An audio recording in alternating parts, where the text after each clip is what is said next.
Confiez-vous aux professionnels. Choisissez le meilleur. Richemont Group, le partenaire qui vous accompagne. C'est encore moi, Seigneur. Cette fois-ci, pas pour me lamenter, mais pour te dire merci. Glory. Abonnez-vous à notre chaîne, cliquez sur la cloche de notification pour ne rater aucune de nos vidéos. Aimez nos vidéos.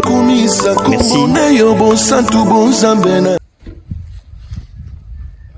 Oui, chers clients, Mbote Bandeko Balandia Congo Business TV. Lelo, une fois de plus, Ngaïn de Korabino, Jimmy Kano, responsable et agence Richemont Group. Naye Libino Lisusu offre Oyo. Vous allez comme on a Wandaku ya Munene, toilette à côté, Bandaku va travailler à côté. Ah, on a Zoami Bongo. À peu près 30 minutes à 40 minutes à Menkao, ce qui fait la moto, ce qui fait pratiquement de 21 à 22 km. On a salé à peu près 22 km dans la moto. Kobanda entrée Menkao ti awa. On a préféré qu'il y ait une entrée Menkao pour mon anzela motuka. Donc motuka ezokota facilement même la voiture catch. Nga nazaki pa bon na jouaki un peu na prudence na boyi koyala na motuka na ngai na na moto pour natala état nzela mais na moni état nzela ezali vraiment praticable pour na kokoma na esika oyo. Donc na moto tosali une quarantaine de minutes, certainement la motuka ozala moins que ça. Donc ozomona ndaku ya monene, ndaku ya monene, bandako ba travailleurs. Donc concession auto zali ferme kenda sango ya kala. Ozomona ba arbre fruitier ngo ba avocatier, ba citronnier. Donc ozomona ba arbre fruitier zali vraiment ebelé, ba safoutier, ba palmier zali awa. Donc concession ezali ya monene concession. Nde bandeko baye au consulter biso Bengi Richemont Group toya tozwa na bilili parce que ba décider côté ka ferme na bango, ferme familiale.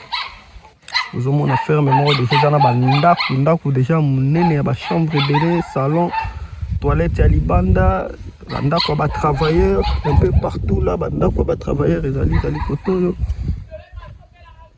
Donc ferme za monene c'est plus de 100 hectares. On peut savoir une précision bien. Pour ba la zone c'est là-bas pesanga précision dans nombre d'hectares, mais de côté na déjà lobby que c'est plus de 100. Bazana plus de 100 hectares concession na bango oyo. Il a vraiment monene. On a zomona oh malala.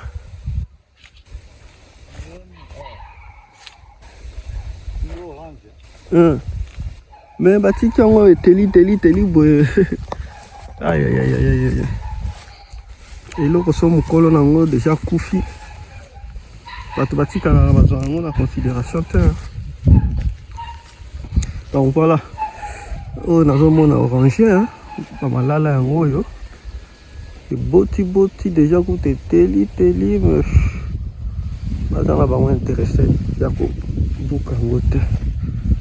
Donc voilà. Monique concession yango yo ferme moko monene o safoutier ba avocatier na zomona déjà ba avocat komi déjà ko bota ebele. Donc certainement soko sombe yango ndeko na ngai o bana déjà ko sala récolte na déjà ba avocat liboso. Lilala pe yango eboti eteli bango to bazo kipe na bango yango te. Vraiment mawa. Lilala yango eboti eteli bazo kipe te. Mais ferme ça monene c'est plus de 100 hectares. Donc ba arbre fruitier ko lobate, ba arbre fruitier pene de belé, ba palmier ze belé ya kosala mafuta mbila. Donc et puis ba malala monsieur quoi non. Yango quoi ya. Comme Lilala. C'est ça.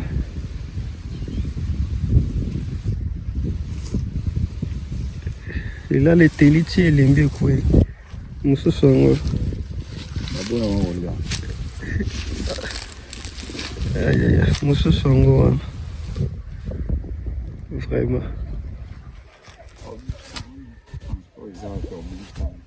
C'est ça, c'est quoi le problème des transports au Bimisango. Alors que nous les a bien, nous les a bien, mais on a transport au Bimisango là, là, on moto, kokende bon. Et là, c'est toujours comme ça. Donc voilà, ndeko. Nous sommes bamalala yango ezokoya koya moto akokipe aza te concession yango moni badeside bateka mwana na mwana azwa part na ye ya mbongo. Donc yo oyo oza moto ya vision oza na makanisi ya koinvestir yaka somba na yo concession oyo ndeko na nga okozala desi te parce que ba arbre fruité déjà bandi ko produire bino bomoni lilala yango wana ba avocatier na zo bino eboti ba avocat kutu ya koloba te ebele. Donc soko zui o bandi na tomona ba mangier ezali surtout bambila ebele ya ke bambila oyo benda mafuta mbile ko bimawa nzele ezali ndeko na ngai nzele ezali soko za na jeep na ya 4x4 o banda ko bimisa biloko na yo facilement.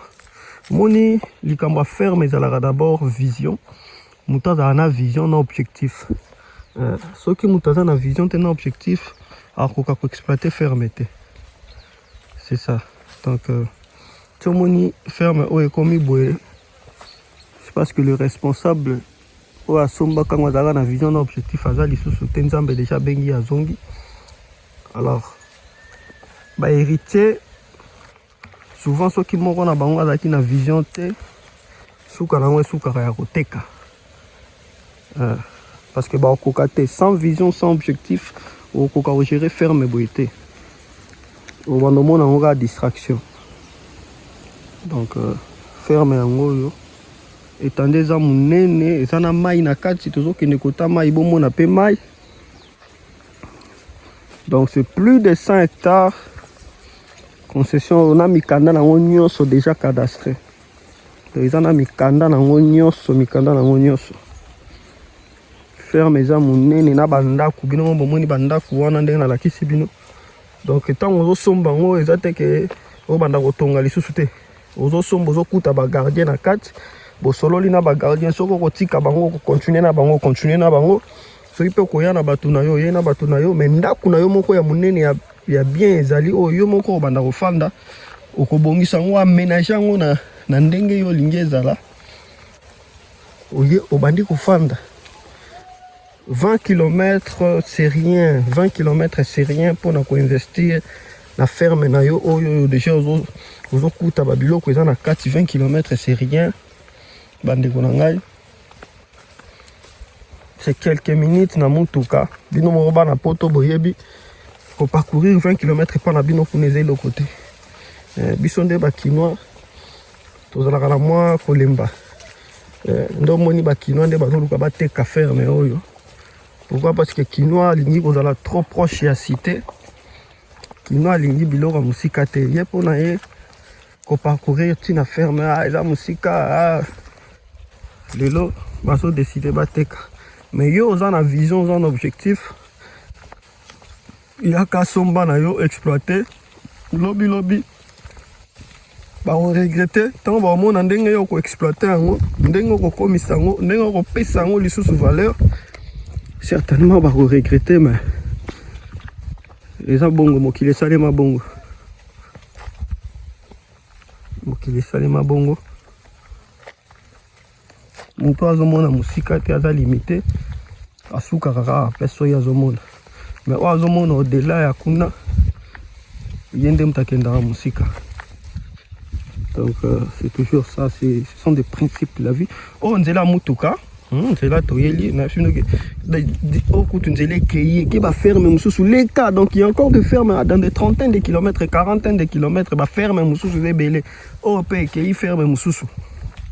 Donc nzela mutuka traverser concession ndenge bozomona nyonso eza concession.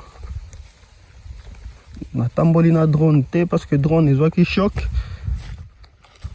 mais nalingaki na filme yango na ndenge ya likolo mpo bomona nyonso eza concession.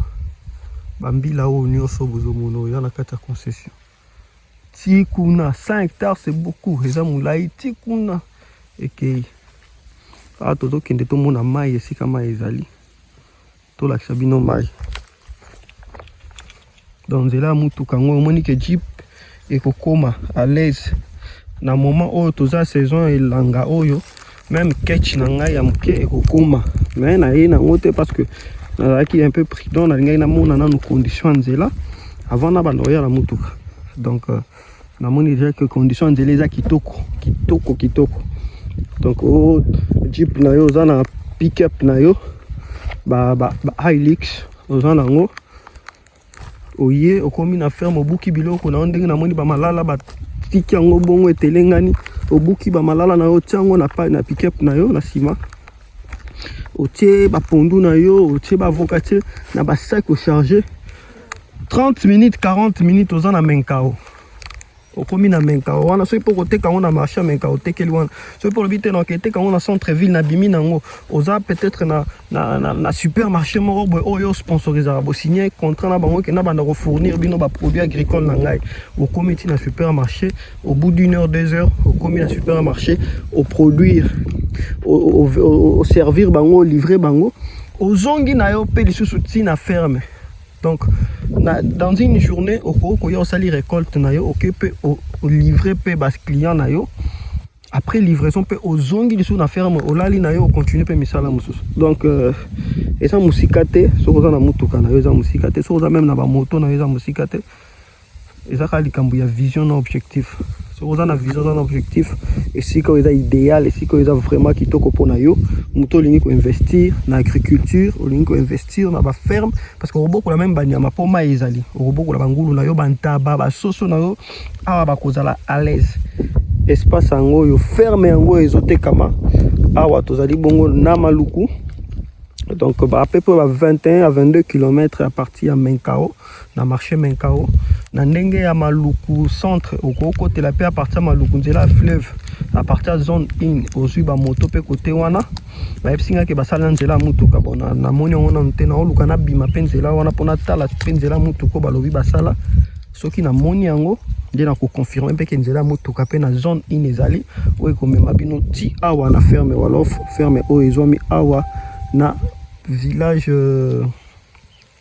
pembe na village Kanza, ferme Wolof pembe na village Kanza tozwami awa na Maluku.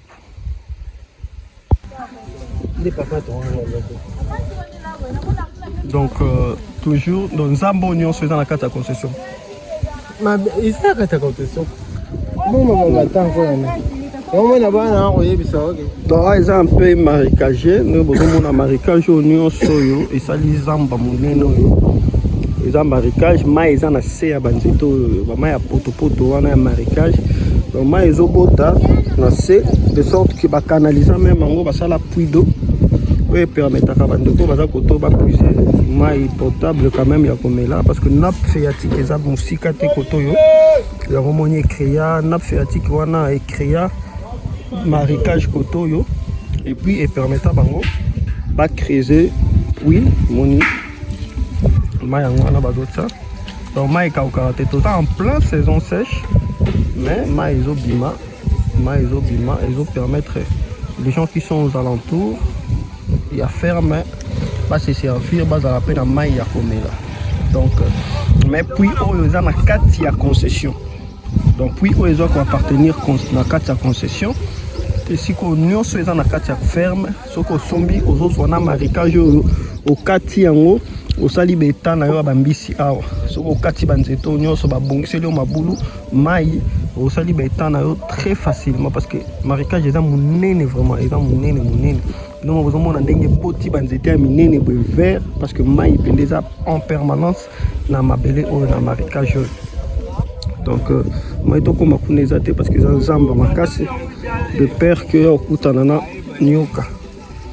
Donc espace yango ferme yango na bambila nyonso oyo plus de 100 hectares. Ozomona mai yango mai moko potable bandeko bazotoka bazomela ezobima koto oyo. Donc espace moko ezali awa.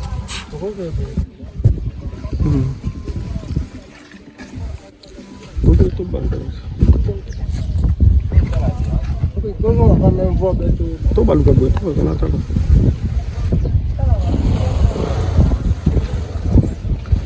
Donc ndenge bozomona ferme Ngwalof eza bongo kombo ya ferme Ngwalaf. Donc eza ferme Ngwalaf parce que le propriétaire a ferme kombo ya Ngwala, donc kombo ya ferme Ngwalaf. Et puis et comme un combat village parce que il détient quand même mabélé belé dans le secteur par rapport à ma fermier nyonso. Il y a mabélé, il y a belé penda awa. Il y a plus de 100 hectares. Les coteaux nyonso va comment bien au village Ngwala. Donc ferme Ngwalof. Yango oza mise en vente par les héritiers, la famille m'a désigné liquidateur. De bazoteka sima ya liwa ya tata oyo wapi kombo ya Ngwalof azongaki epai ya Nzambe nde bana badeside bateka epai ya mutu oyo aza intéressé oyo amoni ke aza na possibilité ya kocontinue vision oyo papa Ngwala azalaki nango ya ferme koto asala mosala na ye.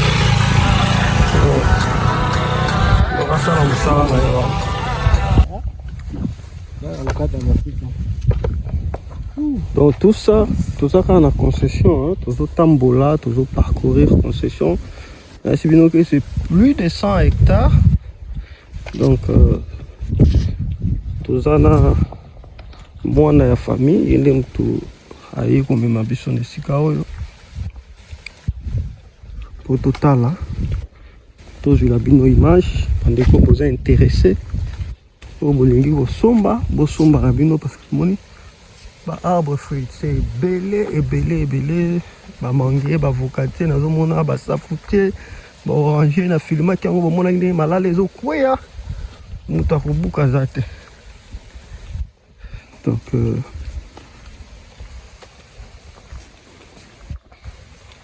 awa tozongi so côté ndako yango wana base pendant les ndako yango wana yo mo so sombe ozano na ndako wana ba travailleurs donc zamba na ya munene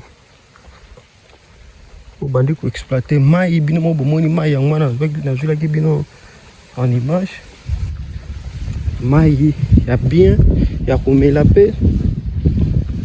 Donc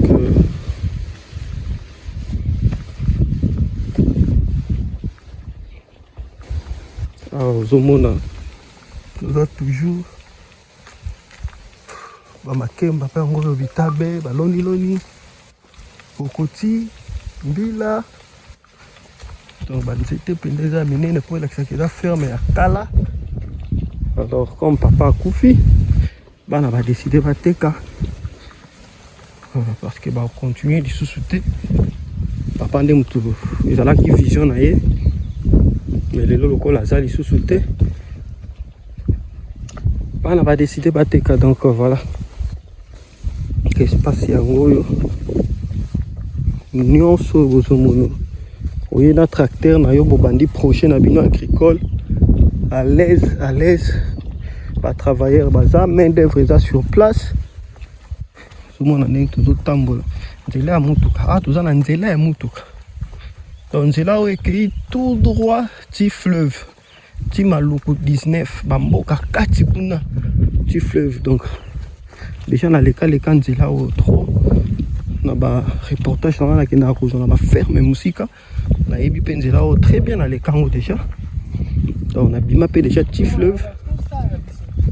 Donc nyonso bozomona zamba na bango nyonso oyo ebele eza pende ebele moto nyonso de part et d'autre eza mabele na bango baza na plus de 100 hectares oyo eza kote oyo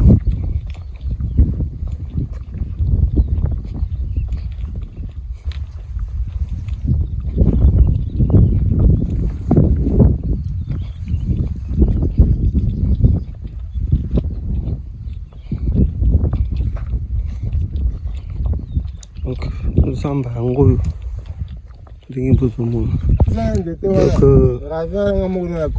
espace yango eza mpe résidentiel bandeko na ngai oza mposo osala mpe basite na yo surtout ke mai ezali awa e tozali à peu près 1,5 km, donc on a à peu près 1 km, 2 km il y a fleuve. Donc possibilité on ça la même forage côté ezali. So pour l'igno benda mai wana kuna tomoni po bamdeko bazana étendi ya monene. Dans ça bino ki bazana étendi ya monene. Place au hôtel mi oboko sala ngo ba cité. Boko sala ngo ba cité, boko sala ngo ba cité bandeko na ngai auto openda ezali vraiment bien pour la résidentielle. Dans la plat oyo. Dans la plat oil. Moni plat oil. Et ça très bien pour la résidentielle. Donc à part l'agriculture, une partie beaucoup na mouton dans la vision golo na mouton soupé à otango pe ba mapango ba cité penda bo sali cité diaspora. Boza 2 km donc fleuve à tous en altitude mo élevé fleuve dans la C. Donc soko komi nzeto bozo mona wana kuna nzeto wana etelemi wana. Nzeto wana à partir nzeto wana dans la Kokita, ravin moko kiti kokita malamo ti fleuve. Kokita wana eza à peu près 1 km. Et kiti malamo ti fleuve bozo mona fleuve na musika. Donc bango concession na bango komi ti na nzete wana. Donc a nyoso boko sala résidentiel bandaku botongi bandaku cité na bino ya munene non loin ya fleuve. Boza pena pe na place bien.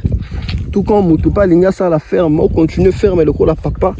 Ndenge asal alona ki déjà babilo na ye partout on ko garder ngo ferme partout oteki ngo mapango.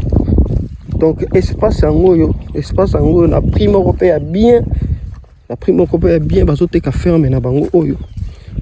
Donc bazana besoin moto soit kozwa ngonion so ferme mobimba soit moto akozwa pe hectare ebele parce que comme ezali kambo ya famille bazana pour ça ba réunir mbongo mbala moko du coup mutu na mutu azui par na ye. C'est ça. Espace où ils appellent agricole, ils appellent résidentiel. Donc, aux hommes, on a penda que non. Plat, il y a bien, ma belle, ma casse, il y a bien, retourne à Bandako. Espace, mon vraiment, mon pépezo tambola. Ouvert à ma casse. Mon pépezo tambola. C'est vraiment très beau. Mbote, maman. Donc, passe en haut. Salut Polele. Vraiment kitoko. Mon pepo ezobeta ngai awa kitoko makasi.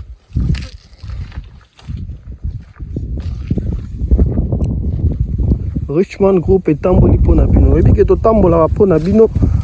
To sala kango pona kolakisa bino parce que ba place yango o boko sala ba cité. Accessibilité là facile.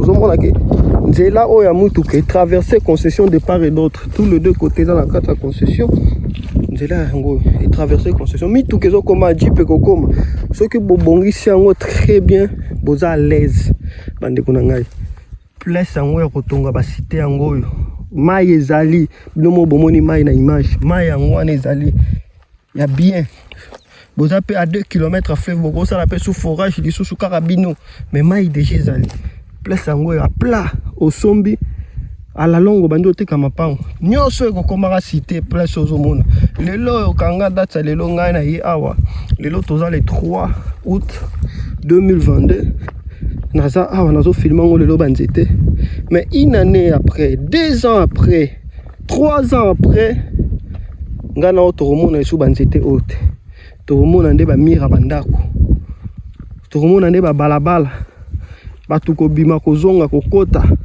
place ekokoma ba cité. Alors c'est le temps ba mapango ozosomba na plaza tango mutukolo na ngwa kosomba ngo ezala ka zamba boy soka ebisio pro asombela ka ngwa à l'époque na o atekele bino ozomona que il a gagné 1000 fois plus. Donc aujourd'hui prix asomba ki fois 1000 nde o ya gagné atali bambula te nga na fungola bino ka misu natali sa bino ba réalité espace oyo esengeli pe pona kotonga bandako eza pe résidentiel eza plat surtout que ma eza pembeni boza pe musika fleuve te parce que fleuve eza kana sima ya ngomba wana fleuve donc soko za na jeep na kokoma ozomona ba pine ndenge esalisi ke mituka ekomaka donc esika oyo déjà mituka ezokoma eza lisusu esika oyo ya komona pasi te esika komona pasi eza esika oyo mutuka ekomaka te mais oyo déjà ozomona batrace ya mituka seke mituka ekomaka lokola mituka ekomaka elalaka awa te seke yo mpo kokoma okolala te okobanda mpe koya kosala misala na yo espace yango oyo bandeko nango oza intéressé benga Richmond Group na numéro eza affiché oza na posa ferme kuna benga biso toujours oza na posa pe espace oyo kaka oyo olingi te nasomba kaka espace oyo na besoin ya 50 hectares ya espace oyo résidentiel natonga basite na ngai la longue nabomba yango mpona projet na ngai immobilier yaka benga biso okozwa 50 hectares na wana espace oyo osali baactivité na yo donc ndenge bozomona nayebi eza mpe résidentiel boni ndako ye moko papa ndako na bandako ya kofanda yango donc soki osombi yango tant que ferme okuta mpe ndako soki osombi yango mpe mpona projet ya immobilier ngai na koencourage o plus osomba yango mpona projet ya immobilier mpe parce que à la longue baplace oyo ekokomaka basite à la longue ekokomaka basite alors koto oyo kotika yango lokola ferme na yo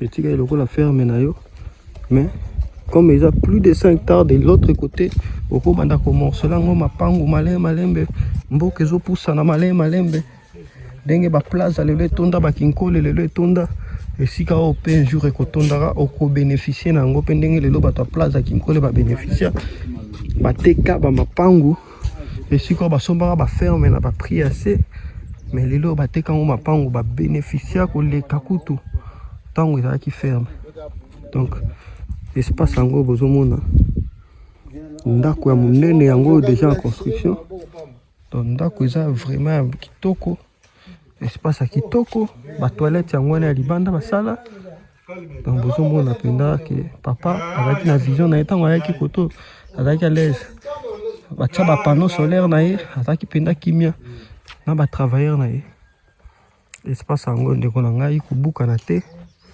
yaka zwa espace na yo somba ferme oyo lobi oteka mpe mapango ekosunga oyo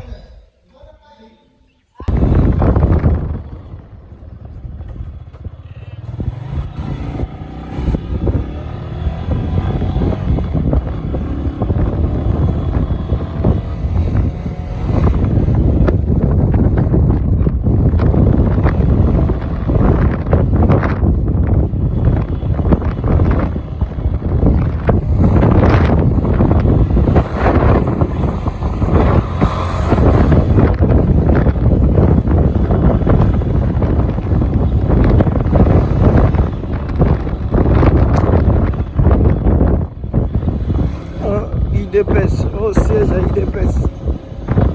Il y a côté.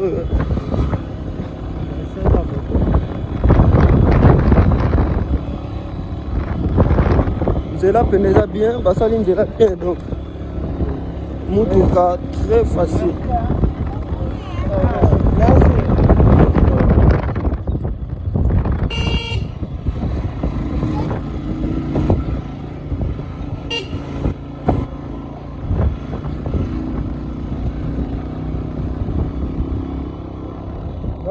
Quand la manouche sur le téléphone,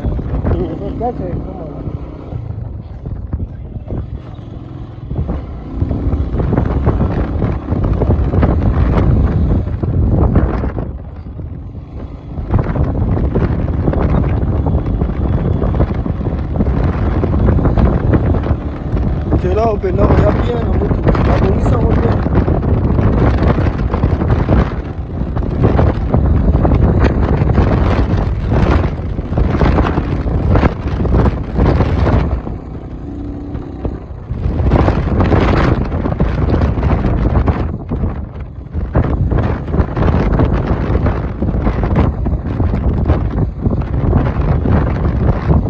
Donc là toza na sortie tozo bimela nzela Maluku kobima Maluku na sens ya Maluku centre côté ya ba port côté ya fleuve to côté là qui nzela Menkao nzela Menkao est très bien malgré la moins distance à peu près une vingtaine de kilomètres tout ça qui 40 quelques minutes na moto. Alors na lobaki non na yoki sango basali nzela ya Maluku. Il faut na bimela nzela Maluku pour permettre nga pena tala état ya nzela ya Maluku.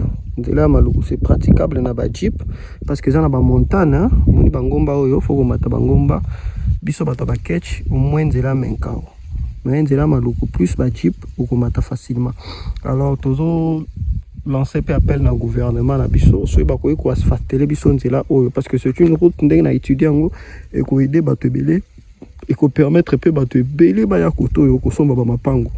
Pourquoi? Parce que kokota na ndenge koteli na Maluku centre na fleuve kokende tieke ko bima na Menkao et ça déjà distance à Moulai o et ko servir population nyonso ya koto. Donc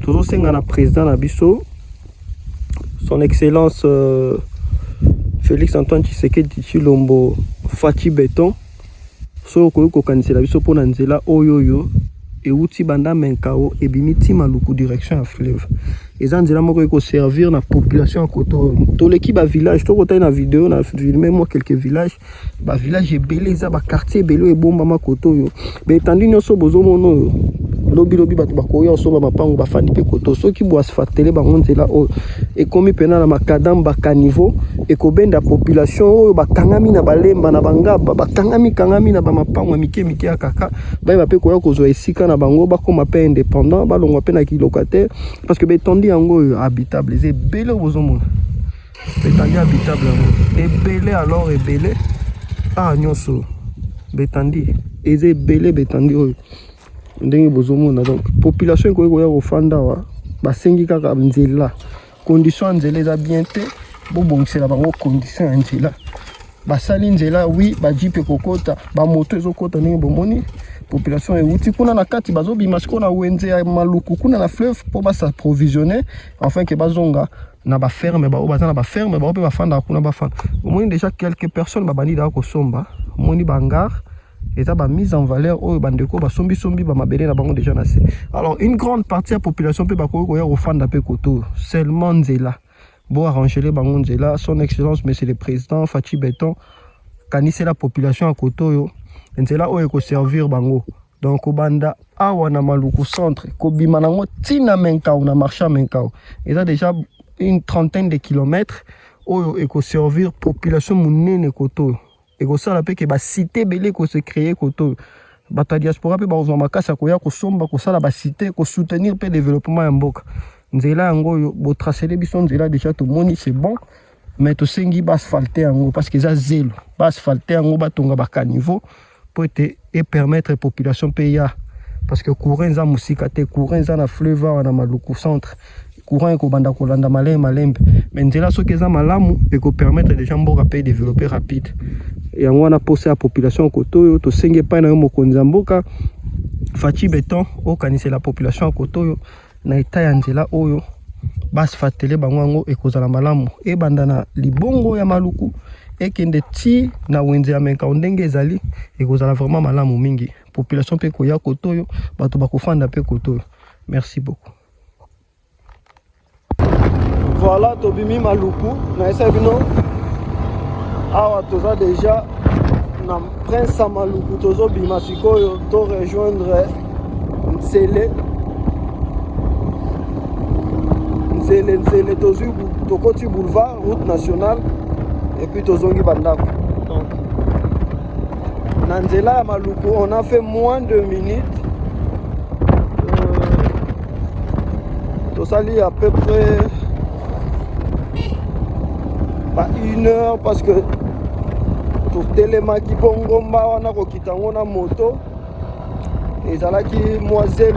Alors le temps tozokita ngo na ba malembe parce que ngomba wana c'était à peu près 1 km ya ngomba kokita ngo malembe ndeli biso moi quelques minutes mais soki tozalaki na motuka pratiquement c'est moins de minutes na nzela ya Maluku par rapport à Nzela Menkao.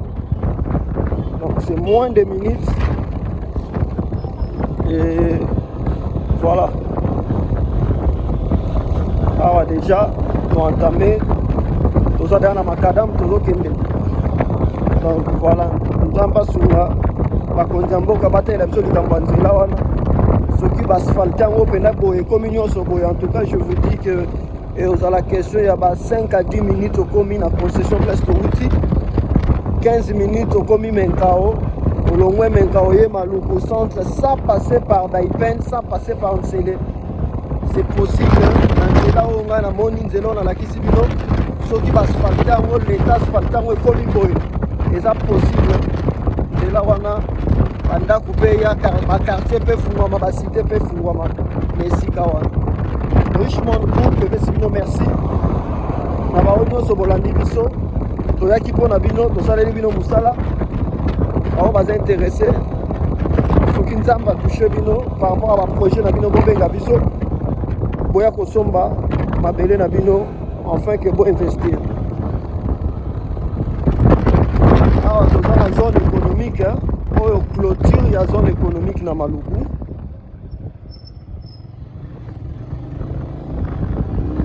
Donc clôture ya ngoyo. Dans la nzela tozo zone économique ya ngoyo.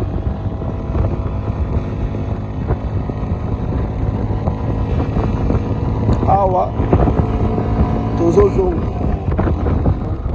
fleuve Congo la zone économique voilà fleuve Congo donc déjà tout ça vraiment pour avancer comment on a ngamanzo kalate iye ngamanzo kimpoko et puis domine sele voilà tout ça la moto natamboli lelo na moto na mutuka te parce que nakendaki découverte na ye ba pe eta nzela na ndenge na moni eta nzela c'est déjà dans les bons nyonso ozomona zone économique